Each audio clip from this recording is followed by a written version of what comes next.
Morning. രാവിലെ എഴുന്നേറ്റിട്ട് breakfast ഉണ്ടാക്കാനുള്ള തയ്യാറെടുപ്പിലാണ്. ഇന്ന് എന്ത് ഉണ്ടാക്കും എന്നാണ് ഞാൻ ആലോചിക്കുന്നത്. പിന്നെ അതിനിടയ്ക്ക് കുറച്ച് തണുത്ത വെള്ളമെടുത്ത് കുടിക്കുന്നുണ്ട്. കാരണം ചൂടൊക്കെ അല്ലേ, മനസ്സും ശരീരമൊക്കെ നമുക്കൊന്ന് കൂളാക്കാം എന്ന് വിചാരിച്ചു. പിന്നെ അതിന്റെ പുതിയ ബോട്ടിലാണ് ഞാൻ ഓൺലൈനിൽ നിന്ന് പർച്ചേസ് ചെയ്തതാണ്. ഇതിൽ തണുത്ത വെള്ളമാണെങ്കിൽ ഒരു 3 to 4 hours ഒക്കെ ഇതിൽ നിൽക്കുന്നുണ്ടോ. പിന്നെ ചൂടുവെള്ളം അതേപോലെ തന്നെ കുറച്ച് അവേഴ്സ് ഇതിൽ നിൽക്കുന്നതാണ് ഇവർ ക്ലെയിം ചെയ്യുന്നത്. ചൂടുവെള്ളം ഞാൻ നോക്കിയിട്ടില്ല, തണുത്ത വെള്ളം ഒരുപാട് നേരം നിൽക്കുന്നുണ്ട് കേട്ടോ. അപ്പൊ എനിക്ക് ഈ ബോട്ടിൽ ഭയങ്കര ഇഷ്ടമായി, ഭയങ്കര കംഫർട്ടബിൾ ആണ്, നല്ല ഭംഗിയാണ് അല്ലെ കാണാനായിട്ട്. ബ്രേക്ക്ഫാസ്റ്റിന് ഇന്ന് നൂൽപുട്ട് ഉണ്ടാക്കാം എന്നാണ് വിചാരിക്കുന്നത്. ഞങ്ങളുടെ ഇവിടെയൊക്കെ നൂലപ്പം എന്ന് പറയും. പിന്നെ കുറച്ച് മുട്ട ബോയിൽ ചെയ്യാൻ വേണ്ടി വെച്ചിട്ടുണ്ട്. അപ്പൊ നൂൽപുട്ട് ഉണ്ടാക്കുന്നത് ഞാൻ ഗോതമ്പ് പൊടി കൊണ്ടാണ് കേട്ടോ. അപ്പൊ ഗോതമ്പ് പൊടിയിൽ കുറച്ച് സോൾട്ട് ഇട്ടിട്ട് നന്നായിട്ട് മിക്സ് ചെയ്ത് കൊടുക്കുന്നുണ്ട്. പിന്നെ വെള്ളം നല്ലപോലെ തിളച്ച് വന്നിട്ടുണ്ട്. അപ്പൊ തിളച്ച വെള്ളമാണ് അധികം ഒഴിച്ചു കൊടുക്കുന്നത്. ഇത് ഒരിക്കലും കൈ വെച്ച് കുഴക്കരുത്. ഇതേപോലെ സ്പൂണൊക്കെ വെച്ചിട്ട് നന്നായിട്ട് മിക്സ് ചെയ്ത് കൊടുക്കാം. നന്നായിട്ട് മിക്സ് ചെയ്ത് കൊടുക്കണം. പിന്നെ കുറച്ച് വെള്ളമായിട്ട് നമ്മൾ ഒഴിച്ചു കൊടുക്കാൻ പാടുള്ളൂ. ആദ്യമേ തന്നെ നമ്മൾ തിളപ്പിച്ച് എല്ലാ വെള്ളം ഒഴിച്ചു കൊടുത്ത് ചിലപ്പോൾ വെള്ളം കൂടിയ പിന്നെ വീണ്ടും പൊടി ഇടേണ്ടി വരും. അത് ഭയങ്കര മെനക്കെട്ട പണിയാണ്.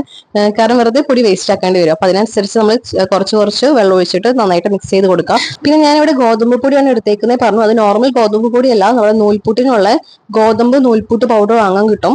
അതാണ് കേട്ടോ ഞാൻ എടുത്തേക്കുന്നത്. പിന്നെ ഇന്ന് നമ്മൾ നൂൽപുട്ട് ഉണ്ടാക്കുന്നത് ഈ ഒരു എക്യുപ്മെന്റിലാണ്.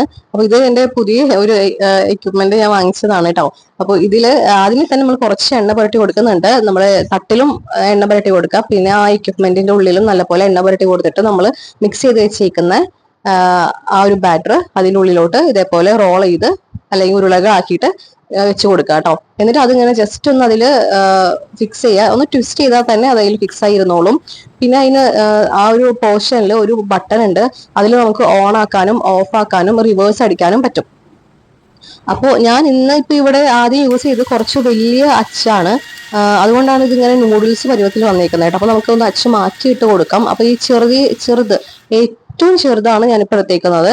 ഇത് ചെറിയ ഹോള്, ചെറുത് മീൻസ് ഏറ്റവും ചെറിയ ഹോളുള്ളത്.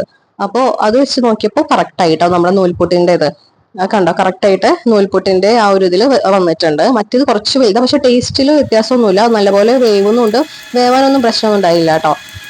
അപ്പോൾ നമ്മൾ രണ്ടാമത് എടുത്ത അച്ചാണ് കറക്റ്റ്.